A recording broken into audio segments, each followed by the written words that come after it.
வணக்கம், இது crime time. நான் பாலவேல் சக்கரவர்த்தி. திருச்சி மாவட்டம் மணப்பாறை அருகே மாற்று சமூகத்தைச் சேர்ந்த பெண்ணை காதலித்து திருமணம் செய்ய முயன்ற கல்லூரி மாணவரை கடத்தி சென்று தாக்குதல் நடத்திய நாம் தமிழர் கட்சியின் கொள்கை பரப்பு செயலாளர் உட்பட 3 பேர் கைது செய்யப்பட்டுள்ளனர்.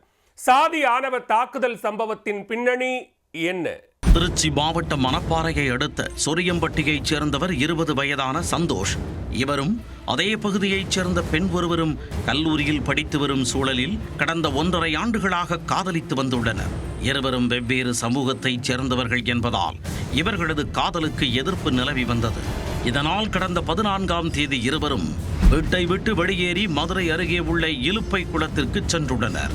இந்த சம்பவத்தால் பெண் வீட்டார் கடும் ஆத்திரமடைந்துள்ளனர். பெண்ணை எப்படியாவது தேடி கண்டுபிடித்து அழைத்து வந்துவிட வேண்டுமென உறவினர்கள் கொந்தளித்துள்ளனர். பெண்ணின் உறவினர்களில் ஒருவரான நாம் தமிழர் கட்சியைச் சேர்ந்த அருணகிரி என்பவர் தனது நண்பர்களை அழைத்து கொண்டு காரில் புறப்பட்டுள்ளார்.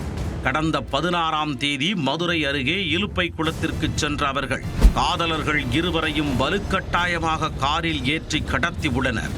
அப்போது சந்தோஷை சரமாரியாக தாக்கியதுடன் சாதி பெயரை சொல்லி திட்டியதாகவும் கூறப்படுகிறது. மேலும் சந்தோஷின் செல்போன் மற்றும் அவர் செலவுக்காக வைத்திருந்த 20,000 ரூபாய் பணம் ஆகியவற்றையும் பறித்து கொண்டதாக கூறப்படுகிறது. இருவரையும் துவரங்குறிச்சி அருகே உள்ள மோர்னிமலை என்ற இடத்திற்கு கடத்தி சென்றவர்கள் அங்கு சந்தோஷின் பெற்றோரை வரவழைத்து அவர்களுடன் வீட்டிற்கு அனுப்பி வைத்துள்ளனர். இந்த கடத்தல் மற்றும் தாக்குதல் சம்பவத்தில் காயமடைந்த சந்தோஷ் திருச்சி அரசு மருத்துவமனையில் சிகிச்சை பெற்று வருகிறார். அவர் அளித்த புகாரின் பேரில் அருணகிரி, பிரவீன்குமார், கார்த்தி ஆகிய 3 பேரை வடநாடு போலீசார் வழக்கு பதிவு செய்து கைது செய்துள்ளனர். தலைமறைவாக உள்ள மேலும் 3 தேடி வருகின்றனர். கைதானவர்களை மணப்பாறை குற்றவியல் நீதிமன்றத்தில் போலீசார் ஆஜர்படுத்திய நிலையில் வரும் 30ஆம் தேதி வரை நீதிமன்ற காவலில் வைக்க நீதிபதி உத்தரவிட்டார்.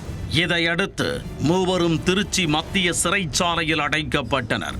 கைது செய்யப்பட்டுள்ள அருணகிரி கடந்த 10 ஆண்டுகளுக்கு முன் புதுக்கோட்டை மாவட்டத்தில் உள்ள தனியார் கல்லூரியில் பேராசிரியராக பணியாற்றி பின்னர் நாம் தமிழர் கட்சியில் இணைந்து கட்சி பணியாற்றியுள்ளார்.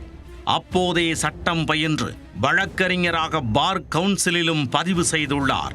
கடந்த 2016ஆம் ஆண்டு நடந்த சட்டமன்ற தேர்தலில் மணப்பாறை தொகுதியில் நாம் தமிழர் கட்சி சார்பில் போட்டியிட்டார் என்பதும் குறிப்பிடத்தக்கது.